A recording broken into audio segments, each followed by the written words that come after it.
Sejam bem-vindos ao dia de passe da Sociedade Espírita Beneficente, Casa do Caminho de Tambaú, uma casa de passes, orações e estudos. Hoje, dia 15 de outubro de 2025, é a live de número 271. O evangelho de hoje é o capítulo 8, Bem-aventurados os puros de coração. O item é deixar vir a mim os pequeninos. Domingo foi o dia da criança, e as crianças são o futuro do mundo, que possamos nós amá-las e educá-las no caminho com Jesus, para que possamos ter um mundo melhor. Lembrando também que o mês de outubro é o Outubro Rosa, é a campanha internacional de conscientização e prevenção do câncer de mama. Hoje também é o dia do professor. Vamos agradecer a todos os professores pela sua missão de nos ensinar e agradecer ao nosso Mestre Jesus, nosso eterno professor, que nos ensina até hoje. Até hoje Jesus é o nosso professor. Ele vem sempre com muito boa vontade para nos ensinar. O livro de hoje que eu vou ler é O Médico Jesus, de José Carlos de Luca. O item é A Criança Cura. Então, a criança cura. A criança que fui chora na estrada. Deixei-a ali quando vim a ser quem sou. Mas hoje, vendo que o que sou é nada, quero ir buscar quem fui, onde ficou. Quem escreveu isso foi Fernando Pessoa. José Carlos de Luca nos mostra dessa seguinte forma: muitos buscam a saúde para serem felizes. Estamos andando na contramão. Busquemos primeiramente a felicidade, e a saúde virá por consequência. Esse é o roteiro proposto por Jesus ao nos ensinar, ao professor aí, que deveríamos, em primeiro lugar, buscar o reino de Deus, porque tudo mais nos seria acrescentado. A saúde é filha da felicidade, é consequência e não causa, é fruto e não árvore. Muitos enfermos vivem mal-humorados, azedos, pessimistas e agressivos. Portanto, não buscam o reino de Deus em si mesmos. E por isso, a lâmpada da saúde não se acende quando a mente está em trevas. A felicidade produz um aroma tão espetacular que atrai todas as coisas boas em seu caminho. A doença se estabelece quando não estamos sendo capazes de sentir felicidade em nossa vida. Onde, pois, encontrar a felicidade? Ela não está fora de você. Não é um carro, uma casa, um emprego, uma pessoa. A felicidade é o produto de um estado de consciência que brota da satisfação de nos sentirmos realizados perante a vida. O homem se realiza quando ele emprega com sabedoria todos os potenciais de sua alma, fazendo aquilo que está de acordo com a sua natureza. Em palavras muito simples e resumidas, o ser humano é feliz quando ele coloca alegria em tudo aquilo que faz. E a alegria é um dos melhores tônicos para a saúde. Quando, porém, o homem não realiza seu propósito de vida, quando não vibra na pauta da alegria, geralmente a alma se entristece em forma de doenças das mais variadas espécies. Muitos escolhem seus caminhos profissionais apenas com vistas à possibilidade de enriquecerem a qualquer custo. Trocam seus sonhos à custa de obterem status e segurança financeira. Depois, gastam o que acumularam em remédios e tratamentos paliativos, pois os buracos da alma não se preenchem com nada que não seja a realização de si mesmo. O tédio e o vazio existencial são os agentes nocivos mais perigosos da nossa saúde. Busquem saber se a doença não é um grito de sua alma, dizendo que está insatisfeita com a vida que você está levando. Ajuda muito nessa hora voltar ao passado e reencontrar os sonhos da sua criança, pois os pesadelos de hoje são a sombra escura dos sonhos do ontem que não se viveram. Há quanto tempo você não se permite fazer algo que alimente seu espírito de alegria e satisfação? Lembre-se da sua infância e irá se recordar que com muito pouco mesmo, você era feliz, porque seus sonhos eram alimentados a todo instante. Com sua criatividade e imaginação, um simples cabo de vassoura se transformava na espada mágica de um super-herói. Com uma bola de meia em uma rua esburacada, nos sentíamos como um verdadeiro astro do esporte. E tomávamos chuva, andávamos descalços, ficávamos no sereno, vivíamos com as mãos sujas de terra, e quando doentes, nos tratávamos com o farmacêutico do bairro. Tudo isso porque éramos felizes. E porque agora você tem mais facilidades e não desfruta a mesma alegria de viver? Porque largou sua criança em algum trecho do caminho? A enfermidade é um convite para que você a reencontre. Conecte-se com sua criança interior.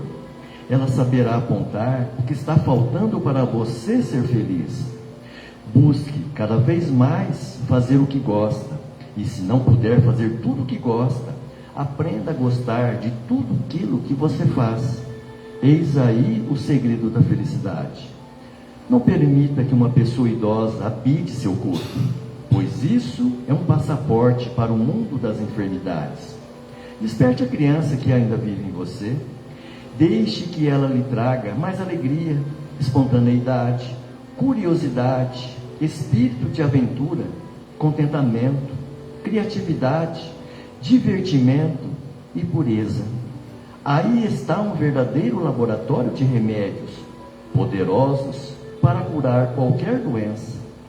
Jesus falou que somente entrarão no reino dos céus os que se assemelham às crianças. E poderíamos complementar que somente entrarão no reino da saúde os que viverem a felicidade de uma criança. Então busque saber se a doença não é um grito de sua alma, dizendo que está insatisfeita com a vida que você está levando hoje. Então abra o seu coração, enxergue o passado, vê o que eu gostava de fazer e vem fazer agora. Dentro de nós tem a criança, tem o adulto, tem a criança. Então vamos viver essa criança para essa felicidade. Essa felicidade é tudo aquilo de bom que nós sentimos. Então a criança às vezes não faz assim, olha, faz de conta que eu tenho uma amiguinha aqui, que isso aqui é um brinquedinho, isso aqui é uma casinha, e aí se torna tudo realidade. Que a gente possa fazer isso no nosso dia a dia. Trabalhar com determinação, com coragem, mas usar essa criança que nós temos. Então boa noite a todos, fiquem com Deus.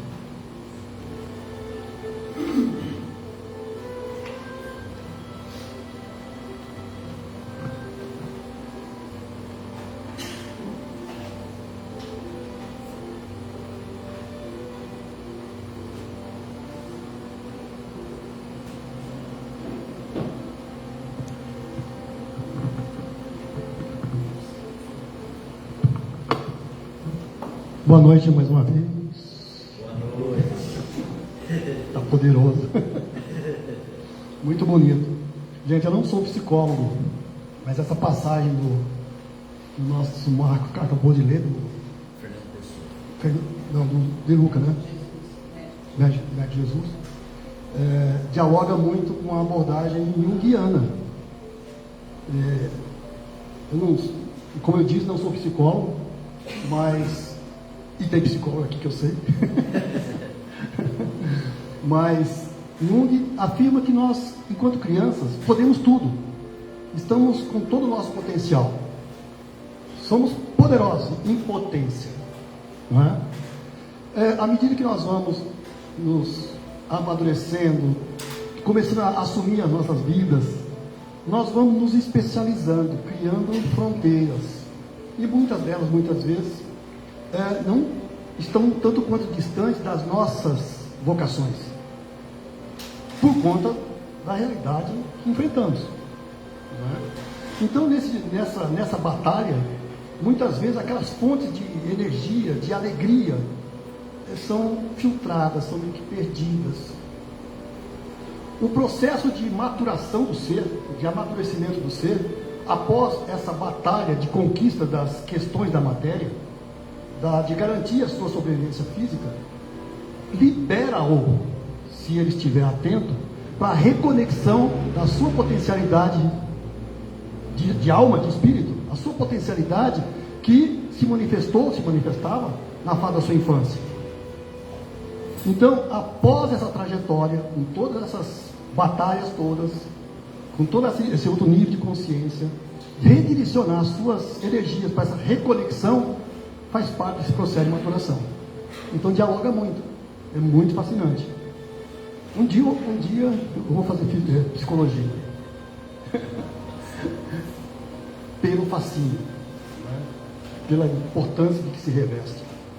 E hoje, capítulo 8, bem-aventurados os puros, em algumas traduções, em algumas leituras, os limpos de coração.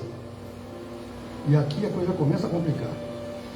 Porque a recompensa que Jesus promete para essa bem-aventurança é a visão de Deus. Bem-aventurados puros de coração, porque verão a Deus. Bem-aventurados limpos de coração, porque verão a Deus. Vocês se lembram, alguns daqui não, mas a maioria, com certeza, se lembra daqueles carrinhos antigos que a gente tinha, Fusquinha, 1300, Fafá de Belém, 1500, e outros parecidos, né? Que quando nós saímos e que chovia, o que acontecia com o para-brisa? Não tinha ar-condicionado. Tinha que abrir com chuva e tudo, se não tivesse aquele, né? Tinha que abrir o vidro para... Aí o que aconteceu? Foram lançadas novas versões, ou seja, ele foi reencarnando. e nessas novas versões, ele foi incorporando novos recursos, não é? Foram lançados outros modelos. Hoje, nos casos atuais, isso não é preocupação, a não ser que a gente esqueça de apertar o botãozinho do ar-condicionado. Ou seja, os carros chegaram antes de nós em termos de visão, né? Porque dirigir numa chuva com o para-brisa embaçado era complicado, e arriscado, não é? Podíamos cair num barranco, podíamos bater em algum obstáculo, não é? Nos machucar. Viva a nossa vida. A analogia é muito parecida. No livro A Gênese, no capítulo 2, que trata de Deus, a visão de Deus, nos seus itens 33 e 34, Kardec tece uma analogia muito interessante, que depois ele repete, inclusive, no mesmo livro, no capítulo 16, que trata da teoria da presciência, capacidade de ver o futuro, né? Ele diz assim, ó: uma pessoa que se ache no fundo de um vale, envolvido por densa bruma, não vê o sol. Entretanto, pela luz difusa, percebe a claridade do sol. Nós não vemos Deus, mas sentimos a sua presença. Se esse ser começa a subir a montanha, à medida que for ascendendo, o nevoeiro se irá dissipando e a luz ficará cada vez mais viva. Contudo, ainda não verá o sol.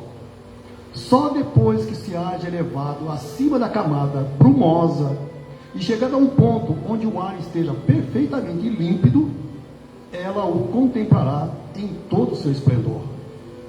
O mesmo se dá com a alma. O envoltório perispirítico, conquanto nos seja invisível e impalpável, é, com relação a ela, alma, verdadeira matéria, ainda grosseira demais para certas percepções. Esse invólucro perispírito, porém, se espiritualiza, se sutiliza, à proporção que a alma se eleva à imoralidade. As imperfeições da alma são quais camadas nevoentas que lhe obscurecem a visão. Cada imperfeição de que ela se desfaz é uma mácula a menos. Todavia, só depois de se haver depurado completamente é que goza da plenitude das suas faculdades. Entenderam? Tem alguém aqui pela primeira vez? Chegando aqui pela primeira vez?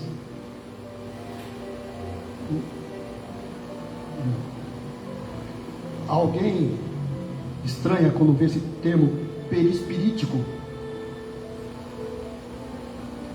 É familiar? Perispírito? Familiar? Okay. Tem a ver com o para-brisa do Fusquinha. Primeiro, sem ventilação forçada. Não. Porque esse foi um progresso. Primeiro não tinha nada disso. É obrigado a abrir o vidro. Depois veio a ventilação forçada, que ajudava um pouquinho. Se tivesse mais de 2 no carro, não adiantava nada. Depois veio o ar condicionado. E por aí vai. Foram melhorando. Né? A alma, nós, seres humanos, também, recém-saídos do primitivismo, nós estamos envolvidos ainda numa camada grosseira, eletromagnética, que representa o nosso ego. Veja, isso é apenas um estágio evolutivo do ser. Está dentro da obra divina. O que significa isso? Que nós não devemos menosprezar, xingar, se revoltar com o nosso ego. Ele nos permitiu chegar até aqui. O que importa agora, que recebemos novas informações, novos conhecimentos, estamos no nível de maturidade mais elevado, que compreendamos essa realidade de que ele, o ego, nos trouxe até aqui, mas que nós temos a obrigação moral de convidá-lo amorosamente para seguir adiante. E aí ele luta, ele grita, ele esperneia, porque tudo que existe luta por sobreviver. Mas com amor, com paciência, com tolerância, com muita humildade, bem-aventurados os pobres pelo Espírito, e através do processo de persistência e exercício permanente, nós gradualmente vamos agregando a esse estoque nosso de vivências aqueles comportamentos, atitudes, padrões de pensamentos aderentes às leis divinas. E quando assim o fazemos, nós gradualmente vamos desbastando, e o termo não é esse ainda. Nós vamos alongando, sutilizando as faixas dessa camada eletromagnética. Faixas longas, elas vão se sutilizando, ficando mais rápidas, mais sutis, ampliando a nossa visão, ampliando a nossa percepção. O ego, como nós já afirmamos, é apenas ignorância a ser transformada. O ser ainda voltado para si mesmo, como resultado do seu instinto de sobrevivência, ele começa a compreender gradualmente que nós estamos no seio divino, que é a união, que é amor. Nós somos constituídos pelo fluido cósmico universal, a nossa essência é divina. Mas tudo que envolve o universo são variações do fluido cósmico universal, que é o hausto divino. E nesse hausto divino, nós nos mobilizamos, nós existimos, nós acontecemos. E ele, esse hausto divino, que é a expressão do amor de Deus em relação às suas criaturas, está, obviamente, em tudo que existe. E essa presença, essa imanência nos impulsiona para compreendermos que nós não estamos isolados. Estamos interconectados, somos interdependentes. E na prática, na dinâmica das nossas existências, essa interconexão e essa interdependência tem um nome: amor, solidariedade, fraternidade, tolerância. amor. Essa é a trajetória que nós estamos realizando, sendo convocados pela presença divina a realizar. Então, todos aqueles sentimentos, filhotes, digamos assim, daqueles dois irmãozinhos que o Evangelho e o Livro dos Espíritos tratam tanto, que são egoísmo e orgulho. Quais são os filhotes? Vaidade, intolerância, prepotência, mágoa, ressentimento, ódio e por aí vai. São manifestações primitivas. E essas manifestações primitivas é que constituem essa camada eletromagnética que envolve o ser essencial que somos, o ego. O ser essencial que somos é, por princípio, por natureza, amor. E aí nós passamos do amor egóico, focado em nós mesmos, para a descoberta do alto amor, do autoconhecimento, com alto amor. A verdade se estende à nossa frente. Começamos a entender o significado da esperança, que não é esperar, não é ociosidade, é realizar esse trabalho de transformação na consciência absoluta que os resultados serão atingidos, serão conquistados. O processo do auto-perdão da alegria, que foi citado há pouco, da autoestima. O ser essencial que somos é, por essência, amoroso, bondoso, belo, justo, fraterno, solidário, tolerante e sincero. À medida que nós vamos realizando essa transição do egóico para o ser essencial, nós vamos ampliando, aprimorando a nossa visão de Deus. E aí nós começamos a ver uma forma imensa na nossa frente, né? Não cola isso, né? Deus tem forma? O infinito, o eterno, tem forma? Deus é alguém? Pergunta, questão número 1 do Livro dos Espíritos: quem é Deus? Quem é Deus? O que é Deus? Então, esse histórico nosso de antropomorfizarmos, credo, Deus já ficou para trás. Deus é essa força criadora, mantenedora, atratora, direcionadora do universo, cuja essência é amor. Então nós começamos a compreender, mas compreender ainda não é ver, porque lembra que nós comentamos nas nossas reuniões anteriores do progresso intelectual e do progresso moral? A compreensão é intelectual, ver é sentir, é vivenciar. E aí o que começa a acontecer? Nós começamos nesse processo de perceber o Pai em nós, começamos a perceber a nossa conexão conosco mesmo, com o universo que somos, com o universo no qual estamos. Aí as barreiras que aparentemente nos separam desaparecem. Começa a fluir dentro de nós a força que somos, a força na qual estamos imersos.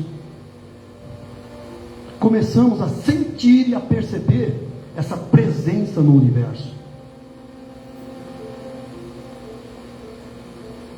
Esse fluido tremendo que conduz, que mantém desde as partículas subatômicas aos sistemas estelares, aos conjuntos de sistemas estelares, desde o verme, as indescritíveis uniões de espíritos puros, ministros de Deus. Essa energia, essa força, essa união, nós começamos a senti-la em nós, porque fazemos parte dela, embora hoje ainda não a enxerguemos. E quando isso acontece, nós vamos descobrir o reino dos céus em nós. Como já brincamos algumas vezes, né? O espaço, a fronteira final. Para quem é Star Trek aqui, né? Não é essa fronteira, não está lá além das galáxias. A fronteira final é o nosso interior. É esse universo íntimo que nós estamos gradualmente mergulhando nele. E à medida que mergulhamos nesse universo, ele emerge. O ser que somos emerge. E o convite é tão dulcificante, basta aprendermos a amar. Humberto Roden, que não é espírita, não foi, ele já desencarnou, mas um filósofo espiritualista, tem um livro extraordinário, tem vários, né? Escreveu muitos livros, mas um deles, O Sermão da Montanha. E ele diz assim: pobres pelo espírito, que foi o nosso tema anterior, ou seja, a humildade intelectual, a humildade de reconhecer que o nosso saber é limitado, que é temporário, que as nossas verdades atuais são temporárias. Nós abordamos isso sob vários aspectos, né? Pobres pelo espírito. Então, pobres pelo espírito é Humberto Roden, é aquele que se libertou interiormente de todo o apego a qualquer objeto externo na visão dele. Eu concordo.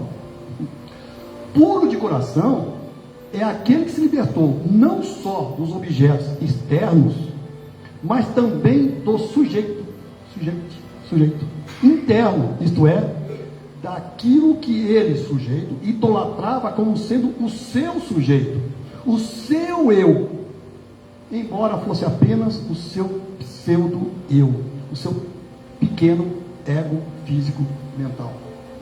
Nós acreditamos, erroneamente, que somos esse eu ególatra, essa persona que surge no processo evolutivo, como corolário do processo evolutivo, a partir do momento que nós nos identificamos enquanto ser, enquanto nos percebemos enquanto ser. Surge essa coisa chamada persona. E acreditamos que somos essa persona. Mas ela envolve, por enquanto, o nosso eu essencial. Então o que ele diz aqui é que gradualmente nós estamos libertando desses atrativos externos e nos aprofundando na libertação dessa persona, desse eu menor. Ser puro de coração é ainda mais glorioso do que ser pobre pelo espírito. Vejam só. Ser pobre pelo espírito é a base, é a humildade, sem a qual nenhuma das outras virtudes é conquistada. Ser inteiramente livre da obsessão do ego vivo é mais do que ser livre da escravidão da matéria morta. Vejam só. O egoísta impuro não pode vir a Deus, como nós vimos agora. Que Deus é amor puríssimo. Então, quanto mais elevamos a nossa capacidade de amar, de novo, mais nos aproximamos do Deus. Só lembrando que está dentro de nós. O egoísmo, portanto, a egolatria, equivale a uma cegueira mental. Entre o Deus amor e o homem egoísta se ergue, por assim dizer, uma muralha opaca que intercepta a luz divina. Enquanto o homem não ultrapassar as estreitas barreiras do seu ego personal, está com os olhos vendados, separados de Deus por uma camada impermeável à luz, que é a impureza do coração. Emmett Fox, que é um teólogo norte-americano, dele eu tirei essa frase, também do livro, o nome Sermão da Montanha. Bem-aventurados que reconhecem Deus a única causa real. Não é fácil isso. Não é fácil reconhecer Deus como a única coisa real. Porque o egoísta vai começar a sentir, a perceber, na visão dele, a causa real é ele. Nas suas conquistas. Nos seus problemas é o outro. Das suas alegrias. Bem-aventurados que reconhecem Deus a única causa real, a única verdadeira presença e o único poder verdadeiro. E o único poder verdadeiro. Nas nossas quintas-feiras aqui nós refletimos que o único poder real é o poder alicerçado no amor. Todo poder alicerçado no ego é passageiro. Ele não se sustenta. Então, poder verdadeiro, não apenas de maneira teórica ou formal, mas prática, específica e sinceramente, por meio de todos os seus pensamentos, atos e palavras. E não apenas em algumas partes de suas vidas, mas em todos os cantos mais recônditos de suas existências e mentalidades. Não lhe escondendo, até porque não há como esconder alguma coisa de Deus, né? Não lhe escondendo nada, mas harmonizando perfeitamente suas vontades com a dele. Pai, seja feita a vossa vontade. Mas e aí, nós precisamos voltar um pouco. Como é o sentido de pureza nos antigos judeus, nos hebreus? A pureza para eles estava muito vinculada a questões externas. Eles eram extremamente meticulosos no que dizia respeito à limpeza, quer em sua vida privada, quer nas práticas cerimoniais de seu culto. Preocupavam-se sobremaneira com toda qualquer forma de contaminação exterior, cumprindo à risca as regras severíssimas estabelecidas pelo rabinismo, pelos rabinos. Lembra-se? 600 e poucas regras, mais 400, ou seja, não era fácil. Quanto à alimentação e a vestimenta, assim como aos holocaustos, sacrifícios oferecidos no templo. Vejam só, em Levítico, um dos livros da Bíblia, do Antigo Testamento, no capítulo 21, versículos 17 e 20, está assim, ó: fala a Abraão dizendo: ninguém da tua descendência, nas suas gerações, em que houver algum defeito, se chegará a oferecer o pão de seu Deus. Olha só onde eles estavam baseados para desenvolver as suas regras. Pois nenhum homem em que houver alguma deformidade se chegará, como homem cego, ou coxo, ou de nariz chato. Devia ter, foi ali que começou essa coisa de clássica, né? Ou de membros demasiadamente compridos, ou o homem que tiver quebrado o pé, ou a mão quebrada, ou corcunda, ou anão, ou que tiver defeito no olho, ou sarna, ou impinge. Está no Levítico, está no Antigo Testamento. Os rabinos que se debruçavam e dedicavam sua vida a estudar essas letras e a colocar isso em prática, transformavam isso em regras de pureza. Se o cego chegar no céu, o coxo, ou ele se arrumava, ou também estava pelo meio do caminho. O nariz chato tinha que fazer plástica, né? Se antes de algum ritual sofria um acidente, tinha que sarar primeiro. Já na Idade Média, os teólogos da Idade Média entendiam que é um pouco mais além, não é? Do que simplesmente uma limpeza externa. Eles entendiam a castidade como a pureza estava diretamente ligada à castidade. Para monges, freiras e cavaleiros templários, manter-se casto era uma forma de se aproximar de Deus. Os templários e ordens religiosas, a pureza era um valor central no código de conduta dessas ordens militares, religiosas, como os templários. Desvios dessa norma, eram punidos severamente, pois comprometiam a missão espiritual da ordem. A virgindade feminina era idealizada como símbolo de pureza, especialmente em figuras como a da Virgem Maria. Isso moldava expectativas sociais e religiosas sobre o papel da mulher. Vejam só, os teólogos entendiam a pureza como castidade sexual. Mas de longe sabemos que castidade sexual não necessariamente está vinculada à pureza. Muitos indivíduos daquela época, e de hoje também, que não praticavam o ato sexual, praticavam verdadeiras barbaridades. E viviam com a mente, embora não praticassem o ato sexual, viviam com a mente envolvida em sérios desvios dos ensinamentos de Cristo.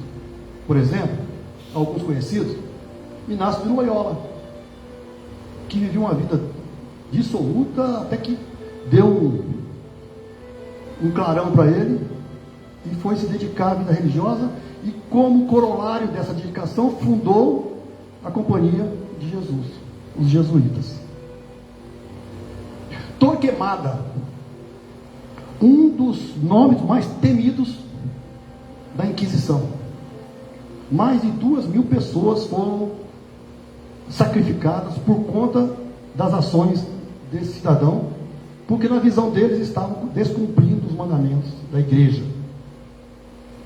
Vejam, então pureza absolutamente não tem nada a ver com questão da sexualidade, até porque a energia da sexualidade é a energia criadora da vida.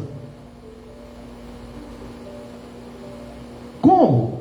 Se o ser nasceu através dessa energia da sexualidade, como ele vai para o inferno, que vai para lá direto,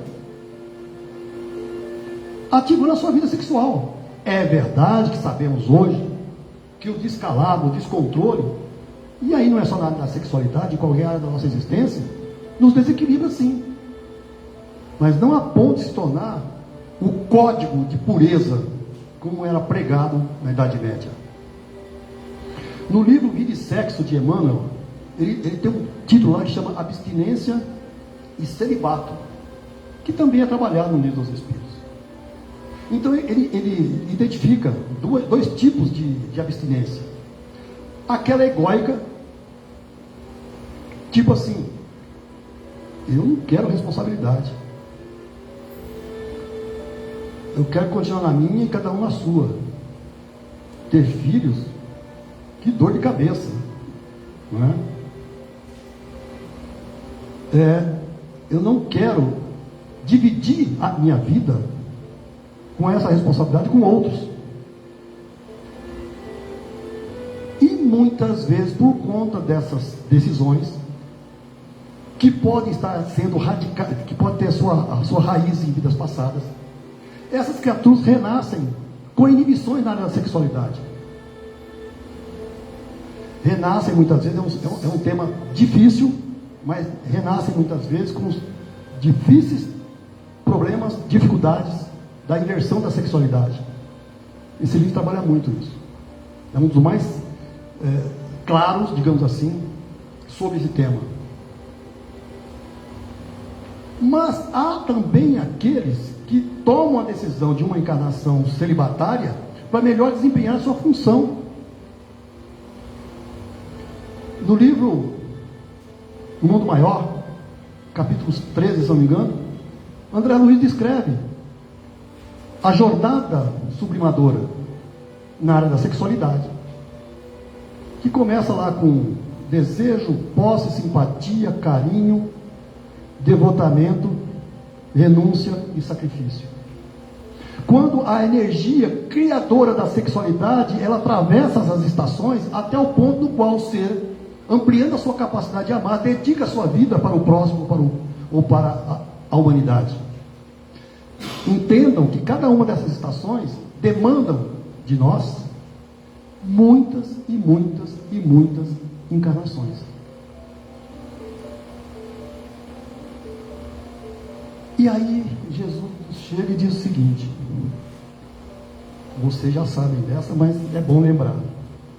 Longe de dar atenção ao formalismo farisaico, conhecendo a nossa negligência para com os verdadeiros mandamentos de Deus, indicou mais de uma vez a necessidade de curarmos com maior empenho as mazelas e sujidades de nosso íntimo, pois são estas que nos impedem a entrada no reino dos céus.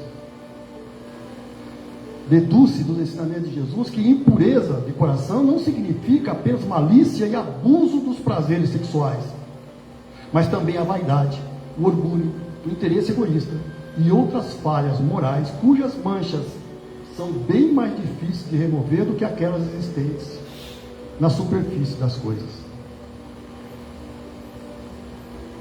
Uma das maiores batalhas, não, um dos maiores ensinamentos, mais incisivos ensinamentos de Jesus à época, foi exatamente esse.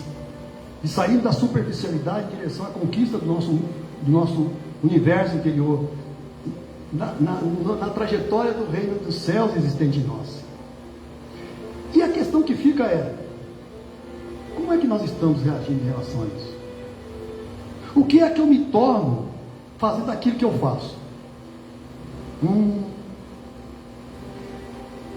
confrade citou o seguinte exemplo, expositor da doutrina: quando eu voltar no plano espiritual, eu não vou fazer o levantamento de quantas palestras eu fiz, de quantas preleções eu fiz, de quantos cursos eu ministrei, mas o que é que eu me transformei em realizando essas palestras, em realizando essas explanações, em realizando esses cursos.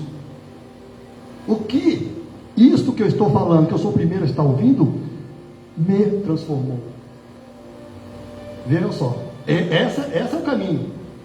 Ou seja, realizar obras externas, às vezes nós nos envaidecemos. Eu estou falando na cela espírita, gente. Nos envaidecemos porque construímos uma casa espírita, escrevi vários livros, dediquei tempo, agora cursos, palestras, mas o que tudo isso contribuiu para o meu processo de transformação interior? Até porque tudo isso que eu citei são coisas externas, são dádivas, providências que Deus nos otorgou, colocou à nossa disposição para realizarmos nosso trabalho. Construir uma casa é material externo, é gente, inteligência, esforço conjunto. Dar curso, palestra, basta sentar lá um pouquinho, algumas décadas, começar a entender alguma coisa e transformar de forma que seja inteligível para quem está estudando e para quem vai estar recebendo. Mas será que eu realmente estou conseguindo me transformar em um pobre pelo Espírito? Será que os resquícios, olha só, estou sendo otimista, os resquícios de vaidade intelectual estão sendo trabalhados? Será que de fato eu entendo que esse conhecimento que nós adquirimos agora é passageiro? É limitado? Será que essa pureza de coração, eu estou avançando na conquista dessa pureza? Deixando de lado meu orgulho, a minha vaidade, a minha prepotência? Esse é o balanço que eu vou passar lá no plano espiritual, que acredito, eu também vou retornar, né? E o povo vai perguntar essas coisas. Eu estou falando de mim para não constranger ninguém, porque isso é para todos nós. O orgulho e a ambição sempre serão uma barreira erguida entre o homem e Deus. São um véu lançado sobre as claridades celestes. E Deus não pode servir-se de cego para fazer perceptível a luz. E aí vem a comparação com as crianças. Deixai que venham as minhas criancinhas e não as impeçais, porque o reino dos céus é para os que se lhes assemelham. Digo-vos em verdade que aquele que não receber o reino de Deus como uma criança, nele não entrará. Em O Livro dos Espíritos, parte 2, capítulo 7, que trata da volta do espírito à vida corporal, ou seja, reencarne, tem tópico lá que trata de infância, questões 379 a 385. E lá, nesses livros, nós aprendemos qual é o processo da volta da alma, do espírito, ao corpo corporal, à vida corporal. O processo de preparação, o processo de restringimento, o processo gradual desse restringimento à perda da consciência. A adequação desse ser no útero materno, quando as lembranças da vida passada ficam apagadas momentaneamente. Essa criatura nasce e o processo de reencarnação ainda continua. E por que continua? Imagine uma mãe recebendo embalando o seu filho de alguns meses, e ele falando assim: anda logo com isso. Tipo assim, essa mamadeira de hoje não ficou boa, vê se capricha a próxima vez. Como é que você sai assim e me deixa sozinho? Imagine isso com uma criança de alguns meses, alguns poucos anos. Até os 7 anos, o processo reencarnatório está acontecendo. Os órgãos estão se desenvolvendo. E neste momento, essa perturbação da reencarnação torna o espírito distante da sua herança de vidas passadas, privando-o, inclusive, defendendo-o, inclusive, de sintonias que poderiam se converter em obsessões naquela fase, tornando-o mais receptivo às orientações dos pais. E aí, nessa fase, uma tremenda responsabilidade dos pais, de acompanhar o desenvolvimento dessa criança, de identificar quais são as suas tendências, suas vocações, seus pontos positivos na direção das leis divinas, e estimular. E ao mesmo tempo perceber as manifestações egóicas, de egoísmo, de prepotência, de violência, e educar. Ou fazemos isso enquanto pais, ou vamos nos arrepender amargamente à medida que essa criatura se desenvolver, e aí a sua verdadeira personalidade emerja. E ela começa a emergir na fase da pré-adolescência, adolescência, e segue o restante da vida. Então, nessa fase inicial, Jesus estava coberto de razão em afirmar que se nós não estivéssemos agindo semelhante às crianças, com humildade, com simplicidade, com receptividade, porque ao não agirmos dessa forma, o que fica no lugar? O egoísmo, o orgulho, a vaidade, que nos distancia do reino dos céus. Então, a humildade, sim, o amor, a inocência e a simplicidade da criança, é disso que Jesus estava falando. A pureza de coração é inseparável da simplicidade e da humildade. É exata a comparação, porém, do ponto de vista da vida presente, porque a criancinha, não havendo podido ainda manifestar nenhuma tendência perversa, nos apresenta a imagem da inocência e da candura. E aí dá para a gente seguir com esse raciocínio, mas o nosso tempo está esgotando. Então, reflitamos. Em minha vida de relações, estou agindo com humildade e simplicidade? Ou seja, estou atuando como pobre pelo Espírito? Estou reconhecendo os meus limites, aceitando correções e servindo sem esperar reconhecimento? Estou agindo com amor e verdade? Tenho demonstrado gratidão pelas pequenas coisas, até pelas dificuldades? Porque esse ato purifica o coração e muda a nossa perspectiva. Tenho exercido o auto perdão, liberando o perdão, mesmo quando é difícil. Esse ato limpa mágoas e abre espaço para a paz interior. Caridade concreta, tenho auxiliado outras pessoas, ouvindo com atenção, oferecendo apoio silencioso. Tudo isso reflete o amor puro de Cristo. Tenho lançado mão desse recurso abençoado da prece, agradecendo pela manhã, à noite, o descanso recebido, o reencontro com familiares, as energias que se completaram ao longo da nossa noite. Tenho utilizado esse recurso abençoado ao final do dia, agradecendo as oportunidades abençoadas que me foram concedidas. Esse ato pode transformar a nossa rotina.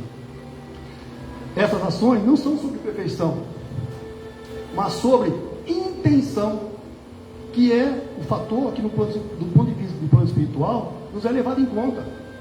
Um coração puro no nosso estágio ainda não é um coração sem falhas, mas um coração que busca amar a verdade, mesmo nas imperfeições.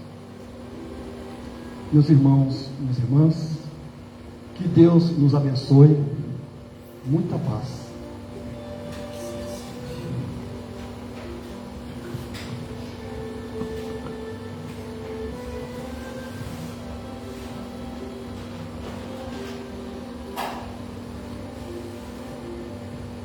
Mestre Jesus, receba, Senhor, o nosso pleito de gratidão pelos teus ensinamentos, por ter acendido essa luz, esse farol que ilumina o nosso caminho. Que essa luz, Senhor, que deixasse para nós, que a internalizemos cada vez mais intensamente, lançando essa luz sobre as nossas sombras primitivas, energizando-nos para o trabalho de autoconhecimento, de autorreflexão, de autotransformação. Sê conosco, Senhor, para que estejamos à altura do convite que fizestes aos teus discípulos. Convite hoje, que continua, porque tu não nos deixastes. Mas como ainda nos questionamos, será que ainda desenvolvemos a capacidade de ir até ti? Tu nos amastes e nos ensinastes a amar. Amai-vos uns aos outros como eu vos amei.